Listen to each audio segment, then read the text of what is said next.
nongeye kwifuriza ibihe byiza mwese nshuti bakunze ba RC Sports kaza kuri RC Sports mu rugamba kuri imikino yo ku mugabane w'Iburayi, the home of European Sports News. Nkuko mubizi turi kuganira cyane kuri summer transfer window, byinshi cyane biba byamatswa birangira, deals ziri kuba zamatswa kurangira, deals zitararangira, negotiations zikomeza, byose tukabigarukaho ahangaha. Hanyuma nabwo ngahita nagushimira cyane wowe wakoze subscribe nawe utarayikora, ushobora kuyiba wayikora kugira ngo amakuru nk'aya ngaya update nk'izi nawe ugizikurikira. Hanyuma ubwo namaze kwambaye ikaze ngomeza no kwifuriza kugira ibihe byiza abantu hose uri udukurikiye kuri iyi si, igihugu cyose urimo, umugabane wose waba uriho, urimo nanyumva aka kanya right now.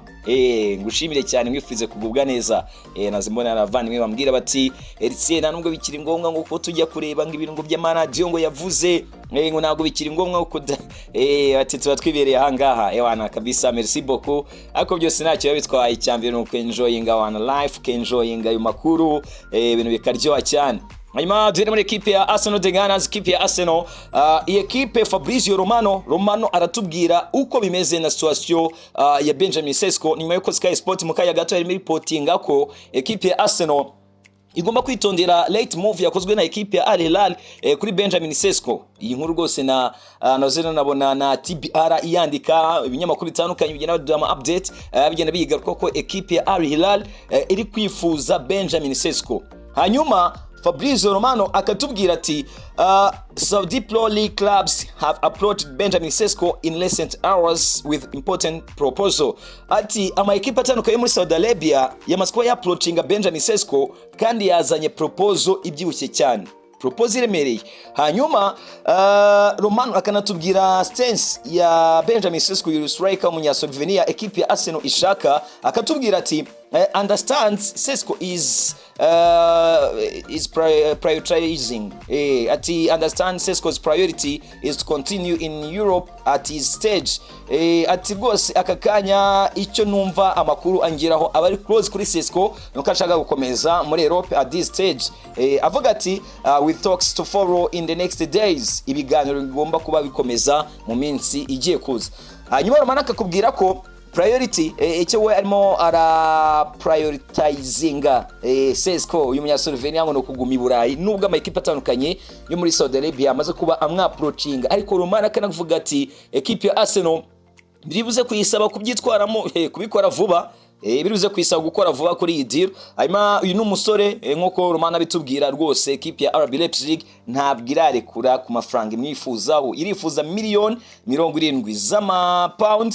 Hanyuma ubwo birumvikana ko ni close afite, gusa nyine impamvu ekipe ya Arsenal nayibwira RB Leipzig iti kuki muri kudusaba miliyoni 93 ntabwo iragera muri activation period ku buryo nyine wayactiva. Niyo mpamvu nyine agomba ko negotiation kuko aracyafite amasezerano ya RB Leipzig agera mu mwaka w'2029 muri June, wo bita Benjamin Sesko. Gatamva ko iyi deal iyi transfer turuze gukomeza kugenda tuyigarukaho, gusa ngo mu minsi igiye gukurikiraho ekipe ya Arsenal yashaka kubisoza kuri iyi striker y'imyaka 22 Benjamin Sesko. Romano rero akatubwira ati ekipe ya Arsenal igomba no kuzirikana nyine ko arandi ma ekipe nayo kumurebera hafi, bisaba nyine ko izo negotiation yazihutisha, nubwo nyine afite iyo intention yo gukomereza Iburayi. Na wamenya ruko na ekipe yo muri Saudi Arabia azana crazy offer iremereye cyane ku buryo kuyitaninga down abantu bibagora igihe batanga amafaranga. Umukinnyi akavuga ati ewa nayangangiye kuyakorera n'ubundi no mupira w'amaguru n'ibinakunda nzagaruka Iburayi. Recent turi kubona ko Petro batandukanye, Gabriel Vega nagarutse Iburayi kandi mu minsi ishize yaragiye muri Saudi Arabia abantu bamutuka navanye bifaranga gahita yigarukira. Ubwo rero Romano akatubwira ko ekipe ya Arsenal isabwa kubyihutisha. Ni mu gihe igihe cy'amakuru Football Talk batubwira ko ekipe ya Arsenal yamaze kubikora written offer. Nuvuga ngo byamaze kuva mu magambo, noneho ikora formal approach kuri Leroy Sané. Uyu n'umusore ni free agent, cyane ko amasezerano muri ekipe ya Bayern Munich yamaze kubarangira.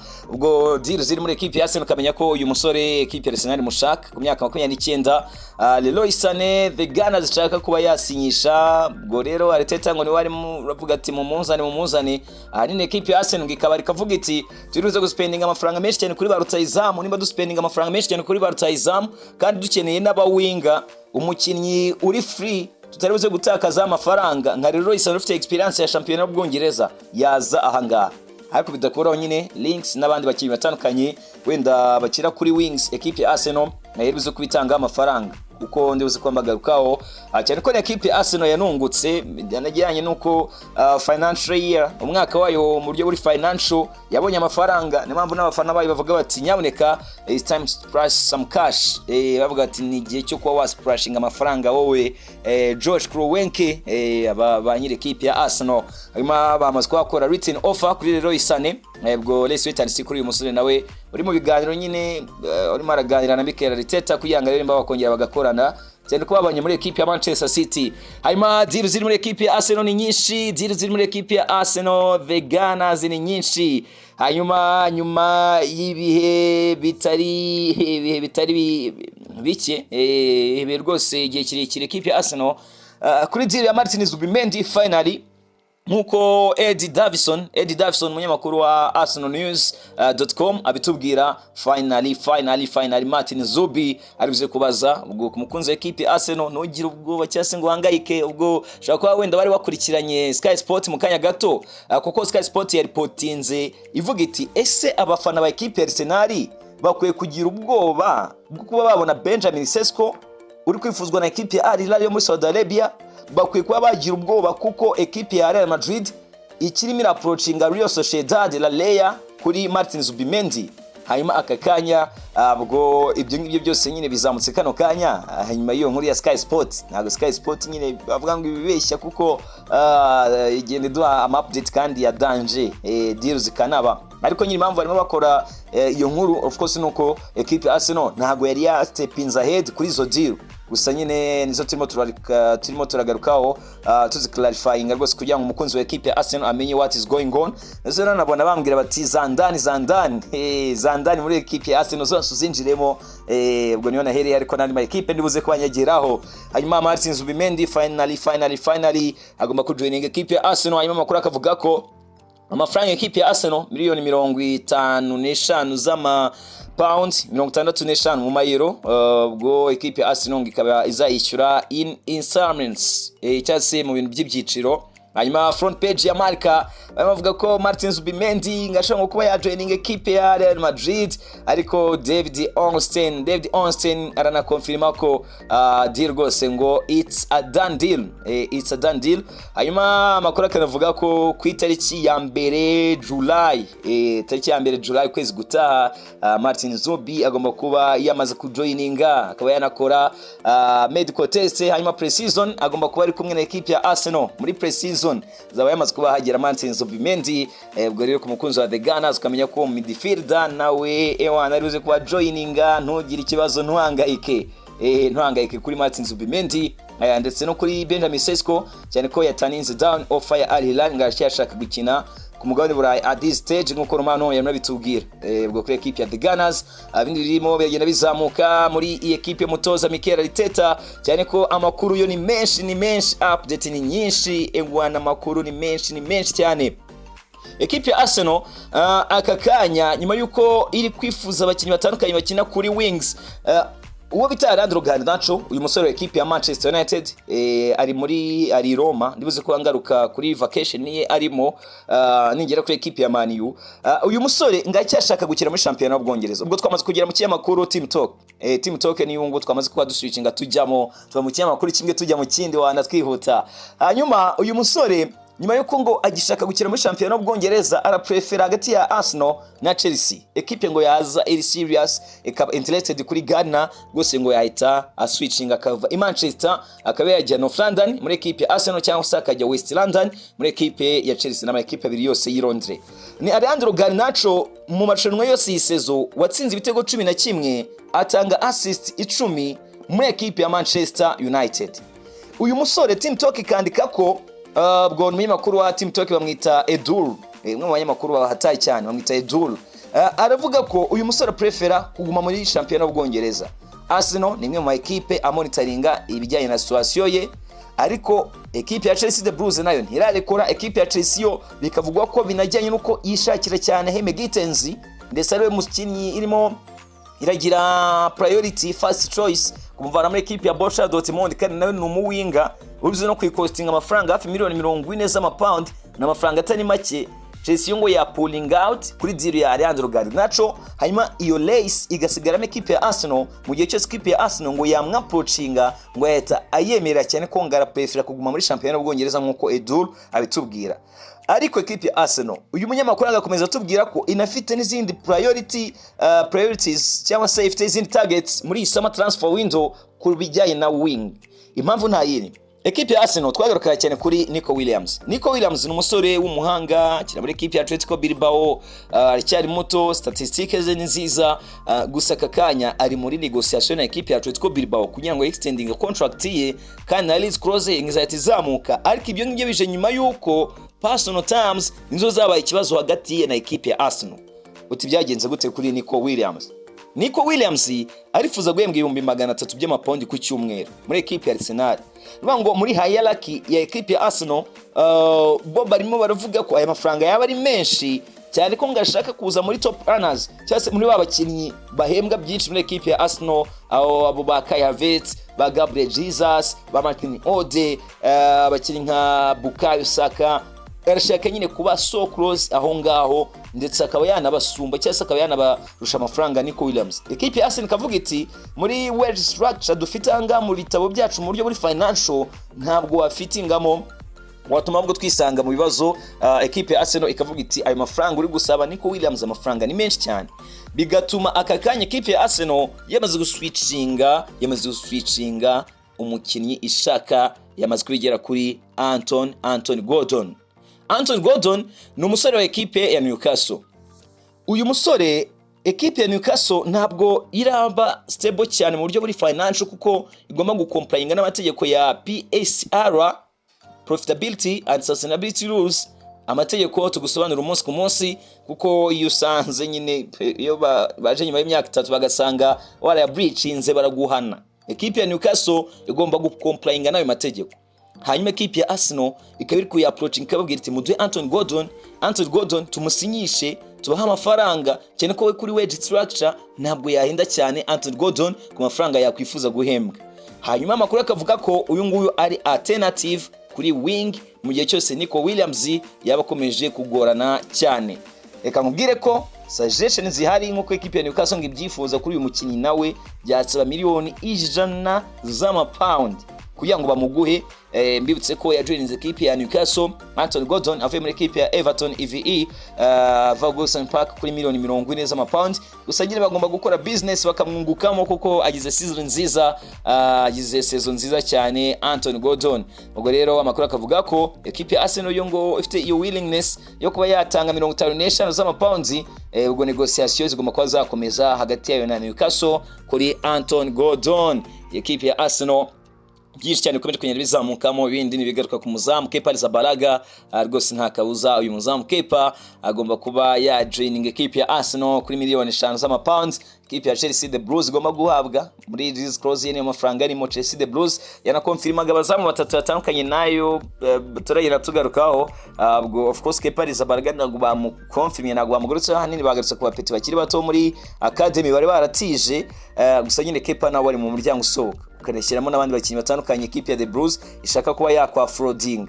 Ubwo rero Kepa ayo mafaranga yo Arsenal iruze kuba yatanga deal itirangira, hanyuma Kepa ajoining equipe ya Arsenal aje kuba backup goalkeeper Kepa Arrizabalaga. Ibindi nyine ni contract extensions muri equipe ya Arsenal tugenda tugarukaho cyane ko impamvu tuzigarukaho nuko nyine nazo ziba ari ingenzi. Biba ari ngombwa cyane burya y'umukinnyi wabona ari mwiza kugira ngo wizere kumugumana nuko nyine extending contract ze. Ubwo twagiye tugaruka ku mazina atandukanye bari kugenda bakoraho, haba Bukayo Saka na William Saliba, Thomas Partey, Leandro Trossard, Ethan Nwaneri, ndetse kanagaruka kuri Miles Lewis Skelly nyuma yo kubongera amasezerano Gabriel Magalhaes. Abo bakinnyi nabo bashaka kuba babongerera amasezerano. Hanyuma ibindi bizamuka ubwo namaze kubangera mu kinyamakuru icyo bita The Voice of Football Shoots.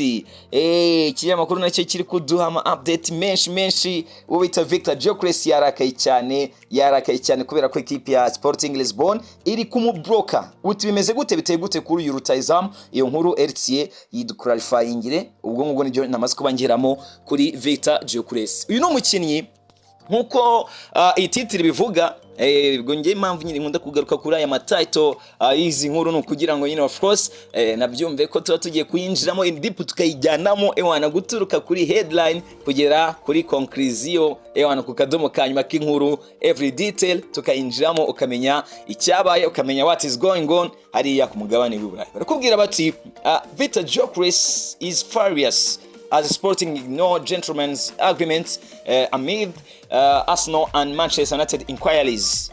Bati rutayizamu Victor Gyökeres yarakaye cyane nyuma y'uko we na equipe ya Sporting Lisbon by'ubumvikanye byo kumworohereza kuba yayisohokamo babyanze, kandi ama equipe abiri Arsenal na Man U ziri kumwaproachinga cyane.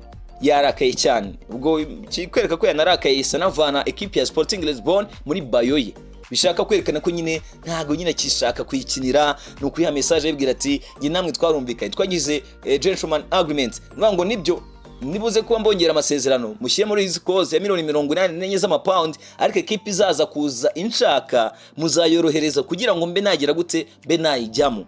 Iyo ngiyo niyo twita gentleman agreement. Turumvikanye yego ntago ari byo biri muri contract, ariko nyine hani bwumvikane twagiranye ku buryo amafaranga nubwo ari £184 z'amapound mwayagabanya akajya kuri £55 z'amapound mu mayero bikaba £65 byibuze mukandeka nkaba na joininga indi equipe.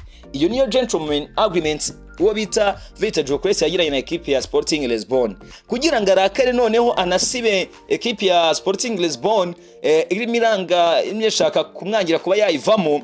Uyu musore nkuko report ziva mu gihugu cya Portugal, uyu munya Sweden n'imyaka 27 mvango equipe ya Sporting Lisbon isanzwe ikinira kuri José Alvalade Stadium, mvango bumvikanye ko yawe offer £58 z'amapound bamureka akagenda, cyangwa se equipe yaze offeringa £60 z'amayero bakazongeraho £10 nk'ama add-ons bamureka akagenda Victor Gyökeres.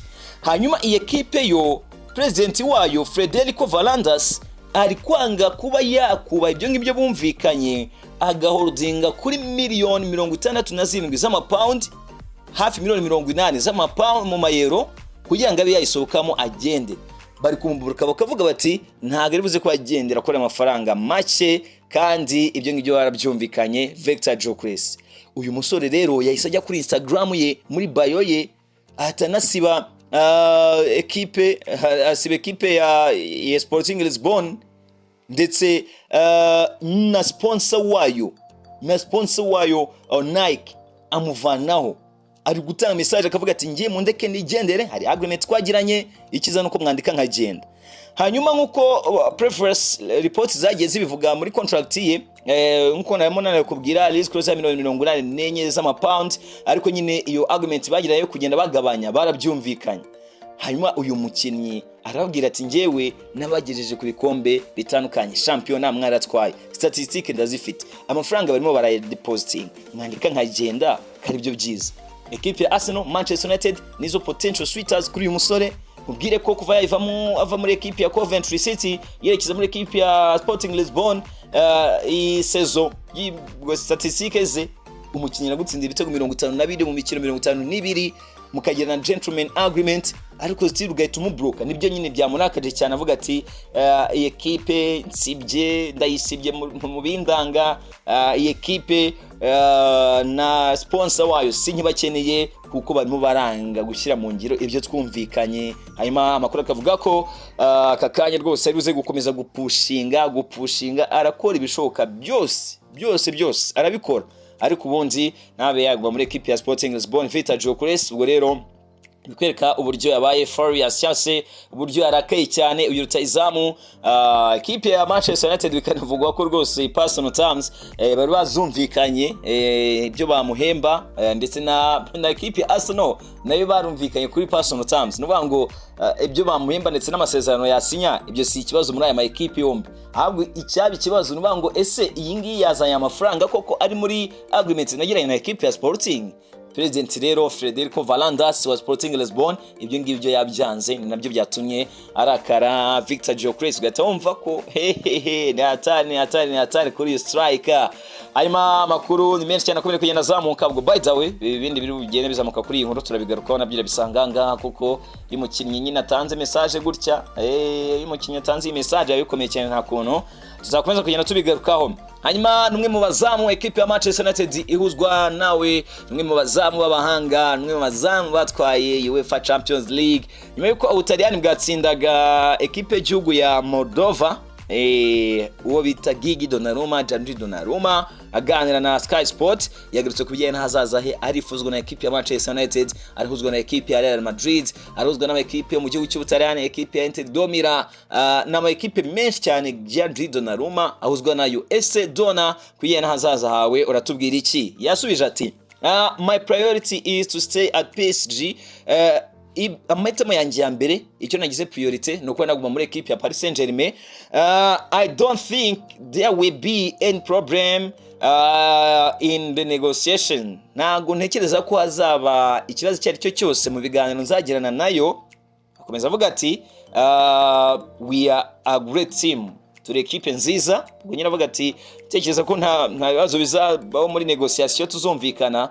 Hanyuma amakuru akavuga ko rwose uwo bita Gianluigi Donnarumma ngo yamuhaye offer iyo bita take it or leave it, contract offer bamuhaye no kumubwira ati urayifata cyangwa uyihorere, ariko uyu muzamu ngari gusaba amafaranga menshi, ngari guhenda cyane equipe ya PSG, n'ambe equipe ya Paris Saint-Germain nayo itaramwongera ayo masezerano ngo bakore extension, ariko barakubwira ko nyine bari buze kugira negotiation bakumvikana. Nubwo nyine avuga ibyo ngibyo, equipe ya PSG yamuhaye take it or leave it deal. Hanyuma amakuru akanavuga ko director Giovanni Mana, director of football muri equipe ya Napoli, akubwira ati natwe twanamuzana, ati natwe twamuzana. Hanyuma ubwo rero ku umuzamu bita Gianluigi Donnarumma, ubwo Enzo Laiola agomba kuba yafukasinga cyane nyine kuri contract ye, kareba kuri umukiriya we nimba yabikurikirana akaba yayisinyiye contract. Nubwo nyine Giovanni Manani avuga ati it's a pure fantasy, I have an excellent relationship with Napoli, ati rwose dufitanye umubano mwiza na Donna nabisobanura. Na Donna nabivuga ati rwose dufitanye umubano mwiza na Enzo Laiola, nabivuga ati umubano mwiza turawufitanye, yamaganira na Calcio Mercato. Ubwo uretse ayo equipe yanarimo mentioninga na equipe ya Napoli nayo irimo kuri iyo deal. Ubwo rero dutegereje turebe kuri uyu muzamu Gianluigi Donnarumma ahuzwa no kuba yava muri equipe ya PSG nyuma kuba muhaye take it or leave it deal, extend the contract. Ayo equipe amushaka yamubona, twabigaruka ngaha kuri RC Sport.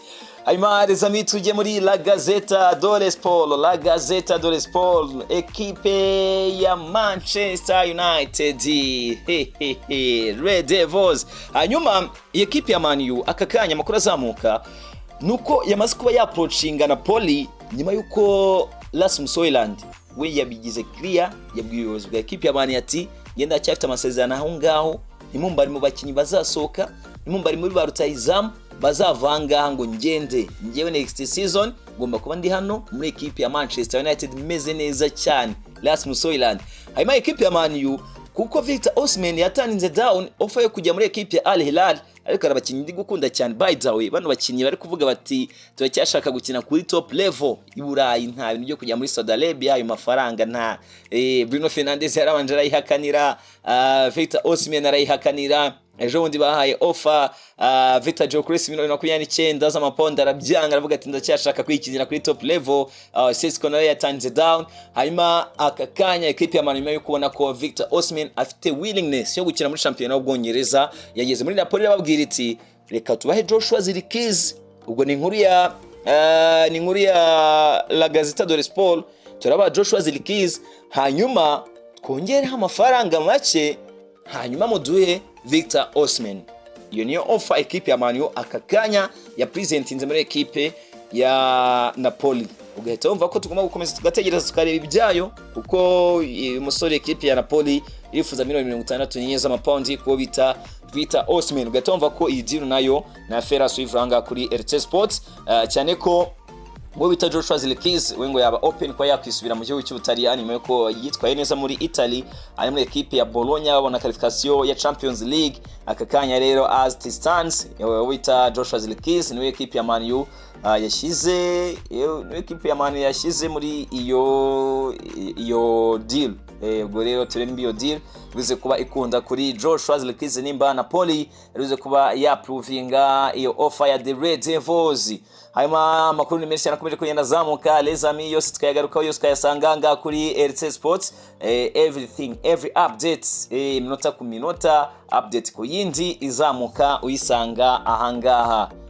Update zamuka uyisanga ngaha. Ayo here we go, ayo madan deals, ayo manegociation yose tukayagarukaho ukayakurikira. Ngo yo kugira ngo amakuru nk'aya ngaya update ngizi nawe dukomeze tuzamukane. Nta kintu bigusaba uretse kuba wakora subscribe buruko tuzamutse nama update muri equipe yawe ukunda, ukajya tubisanga ahangaha neza cyane. Hanyuma tujye kuri iyi nkuru equipe ya Borussia Dortmund amatsiko ya approaching equipe ya Man U. N'umunyamakuru wa The Athletic amwita Mark Chrisley aratubwira ko equipe ya BVB yongeye kuba interested kuri Jadon Sancho, bashaka kumusinyisha ku nshuro ya gatatu muri isama, ashaka kumuha escape route ahantu ho gutorokera ho gucikira kajya kongera kureba nimba yakongera kuri ransa career cyangwa se nimba yakomereza ku mujyo yarari muri equipe ya Chelsea kuko yarari muri forme equipe ya Borussia Dortmund ngo yamatsiko ya approaching equipe ya Man U nkuko Mark Chrisley abitubwira mu nyamakuru wa The Athletic. Ubwo rero turebe nyine uko biruze ko abigenda kuri Jadon Sancho kuko nta way back afite muri equipe ya Man U, ntabwo yagaruka muri equipe ya Man U, nta gahunda the Red Devils mufite ko yakongera kumwakira. Hanyuma uwo bita Fabrizio Romano araduha amakuru atubwira ati Mike Menya to Chelsea is off. Mike Menya muri equipe ya Chelsea deal igiye off. Utubigenze gute? Romano akatubwira ati the Premier League sides are not willing to meet AC Milan's demand and are in no rush to make a signing before the Club World Cup. Impamvu nta yindi equipe ya Chelsea iribuze gukina igikombe cy'isi cy'amaklebe yarimo igira ngo wenda idirebe ko amafaranga itanga muri equipe ya AC Milan yayafata kuri Mike Menya. Hanyuma equipe ya AC Milan ikabiri gusa $25 zigomba no kwiyongeramo add-ons bikagwa muri $30 kuri uyu Mufaransa uribuze kuba ajya mu asigaranye contract umwaka umwe wonyine, sezitaza ari free agent. Chelsea kababwira iti rero twebwe ntabwo turi kurashinga, nta kiri kutwirukansa cyane ko twifite FIFA Club World Cup, ntabwo rero dushaka guhubuka mbere y'iyi FIFA Club World Cup ngo duspending amafaranga. Ubwo rero Romano akatubwira ati as it stands as of now iyi deal ya Mike Menya muri equipe ya Chelsea iba igiye off. Ubwo nigaruka on nabyo tuzabigarukaho. Gusa Fabrizio Romano transfer experts atubwira ko aka kanya deal ya Mike Menya muri equipe ya Chelsea ibaye off, igiye off. Hanyuma ubwo bini nazamuka equipe ya Newcastle na Chelsea zinahanganiye Mohamed Kudus. Amakuru yayo manavuga ko equipe ya Chelsea kugira ngo ibone Mohamed Kudus shaka ko includinga umwe mu bazamu bayo kamuha equipe ya West Ham. Ubundi bwikagerageza kareba ko West Ham yabaha uyu munyegana Mohamed Kudus, umwe mu bawinga bahatari cyane. Football Insider bakatubwira ko ari dire gukomeza kugenda tureba ibyayo, tugomba gukomeza kugenda tumonitoring ibyayo.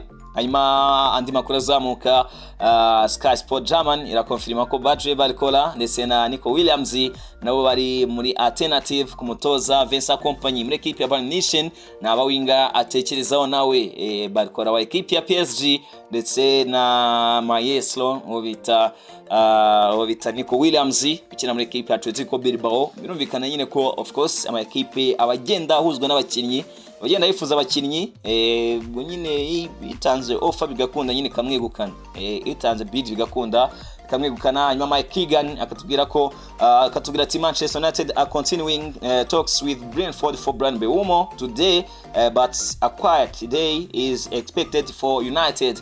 Ati uyu munsi biganiro Man iribuze kongera kubisubukura bikomeze na Brentford kuri deal ya Bryan Mbeumo, ariko iribuze kubikora ituje cyane, nta bintu nyine byo kuyihutisha no gusamara cyane kuri Bryan Mbeumo.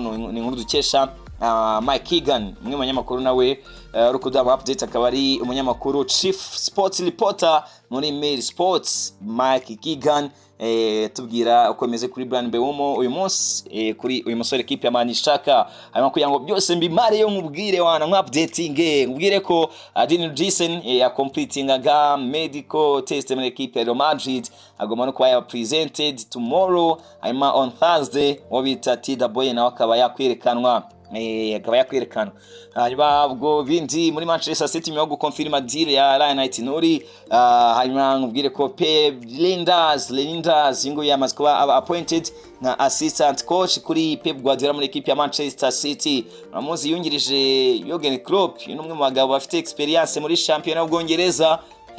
Pep Guardiola azanye profile iremereye cyane. Attention, equipe ya Man City next season iri kwiyubaka, icyo ni icyambere yarasinyishije coaching staff imeze neza, yazanye sporting director mushya, Chelsea director of football mushya, ko byose aranabifatanya igoviana bikumvisha ko equipe ya Manchester City yawana gutegura ikindi kiragano cyo kongera kudominate umupira w'Ubwongereza. Hanyuma ba pointingaga Pep Linders nka assistant coach kuri Pep Guardiola. Hanyuma The Athletic katubwira ko The Athletic Rankiti, Rodrigo has been approached by many Premier League clubs as his Real Madrid future remains up in the air. But Rodrigo yabaye approached n'ama equipe atandukanye muri championnat y'Ubwongereza muri Premier League, binajyanye nuko hazaza muri equipe ya Real Madrid hakiri mu kirere cyangwa se atarasobanuka. Hanyuma bakavuga bati Arsenal like him and feel he would instantly improve their attack. Bati equipe ya Arsenal rwose niyo favorites kuri Rodrigo goes mu gihe cyose yabasohotse muri Real Madrid. Bati kandi equipe ya Arsenal atekereza ko yakwimproving attack yabo. Ni nkuru dukesha The Athletic kuri Rodrigo goes. Umusore nawe ibyo nyine tugomba gukomeza kuyera monitoringa tubigarukaho minota ku minota. Mwe ntimuzarambirwe gusa ntuzarambirwe gusa kudukurikira wanagashyashya kose kazamunse tuzajya tukagarukaho akadiru karangiye dusozanye nako tuvuge tuti here we go itararangira buri nkuru izamutseho yose tuyigarukeho uyisanga hangaha. Ubwo ricyo gusaba nta kindi no gukora subscribe ubundi bwo tukizamukanira muri summer transfer window na update nimwe izabigezwe burayi utazasanga hangaha, nta nimwe utasanga ngaha. Zose rero tugomba kuzamukana nazo ukaba uzifite. Ubwo nanakubwire ko Football Insider batubwira ko equipe ya Bayern Munich Vesa Company ashaka gusinyisha French center back bamwita Maxime Steve. Uyu nguyu ari kuri valuation ya $50 z'amapounds. Vesa Company ashaka kumvana muri equipe ya Burnley. Center back Maxime ukina muri equipe ya Burnley. Vesa Company ashaka kujyana muri Bayern Munich mu gihugu cy'Ubudage. Muzi ko yatoje equipe ya Burnley arayimanura ijya muri relegation, ijya muri championship, ariko uyu munsi meze neza cyane Burnley. Hanyuma Vincent Kompany ashaka kwivanamo uyu mukinnyi. Ni mu gihe Di Marzio ndetse nabona na Alfredo Pedrola, abanyamakuru bakomeye cyane b'Abataliyani batubwira ko uwo bita Claudio Ranieri ya rejectinze chance yuko yaba umutoza mukuru wa equipe y'igihugu y'Ubutaliyani. Claudio Ranieri yabwiye ati wapi rwose ntabwo bikunda kuba naza aho ngaho, ntabwo biruze kwa byemera. Hanyuma Romano akatubwira ko Tottenham Hotspur yamaze kuba yishyura release clause ya $10 z'amapound muri equipe ya Brentford ku mutoza wa Thomas Frank kugira ngo ayivemo joining equipe ya Tottenham Hotspur. Hanyuma Romano akatubwira ati here we go, it's a deal done. Umutoza mushya wa Tottenham Hotspur ni Thomas Frank uva muri equipe ya Brentford joining equipe ya Tottenham Hotspur. Hanyuma update iri muri equipe ya Liverpool de Cops. Liverpool yongeye kwinforma entourage ya Luis Diaz Marwanda agira bati twebwe tubafiteho gahunda, ntabwo dushaka kugira ngo Luis Diaz Marwanda Lucho asoke agende Liverpool. Ubwo rero amakuru akavuga ko Lucho ahazaza nyine agomba kwicara n'umutoza Arnesot bakaganira akamubwira uburyo nyine next season tazajya mu byo kumuhengeka kuko ngakeneye gukina ku mwanya we Lucho. Ubwo rero ibiganiro bikagomba kubaho, ariko nyine Liverpool irashaka kumugumana kuko aracyana ifite amasezerano Luis Diaz Marwanda. Liverpool igomba no kuba yasozana ni Madrid yuko yabikoze neza cyane kuri Jamie Frimpong, aguma no gusozanya na Milos Kerkez ndetse na Fran Witz. Ubwo izo deal zo turibuze gukomeza kugenda tumonitoring ibyazo tugenda tuzigarukaho.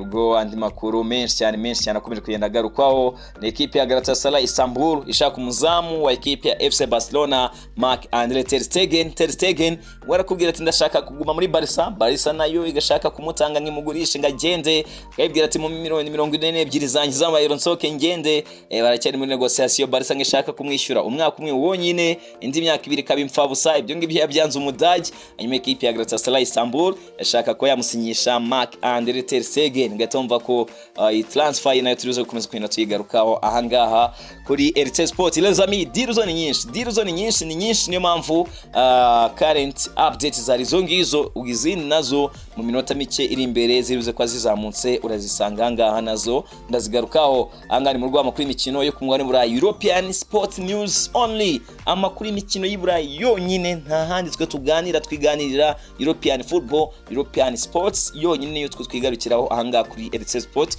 Nkuko nabibona muri bio rwose urabibona. Ushaka no kugira igitekerezo duha na nimero ziriho nko muri bio rwose urabibona ya YouTube channel yacu ahangaha. Ubwo rero tukomeza kwizamukanira na European Sports, nkabwira nti transfer news, sports analysis, team talk na breaking news, ibyo twigarukiraho here we brief sports, duhumeka imikino European Sports only. Dusubire mu kanyereza mi, turabakunda cyane.